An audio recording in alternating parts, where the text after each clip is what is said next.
So ఇంకోటి ఫైనల్గా ఒక క్వశ్చన్ అడుగుతున్నా, సో ఆ క్వశ్చన్కి నువ్వు ఆన్సర్ చెప్పాలి. నువ్వు బిగ్ బాస్ 7 విన్నర్ నువ్వు అన్న. సో ఈ పొలంలో ఎందుకున్నావు ఇప్పుడు?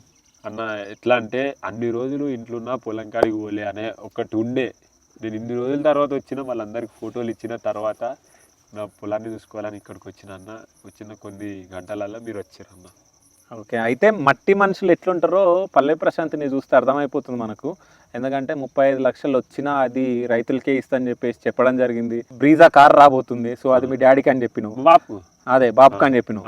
దాని తర్వాత నెక్లెస్ వస్తే అమ్మకని చెప్పినావు. మనకి ఏమొద్దా? నాకేమొద్దన్న, నాకు జనాల ప్రేమ వచ్చింది, ఆ పైసలు వచ్చింది, జనాల వంచుతా, వాళ్ళు సంతోషంగా ఉంటే నాకు సంతోషం అంతే. చచ్చిపోయేటప్పుడు ఏం తీసుకుపోతామన్న, వాళ్ళ ప్రేమ నాకు కావాలంతే. వాళ్ళ ప్రేమనే నాకు గెలిపించింది. పలానా నాడు పల్లె ప్రశాంత్ చచ్చిపోతే నా ఊరు నిండాలనుకున్నా, అది నిన్న చూసే వరకు ఎంతో నిండింది. ఇంకా డబల్ కావాలి, ప్రేమ కావాలన్న. పైసా ఇయ్యాలి ఉంటుంది, రేపు పోతుంది, పైసాతో సంబంధం లేదు.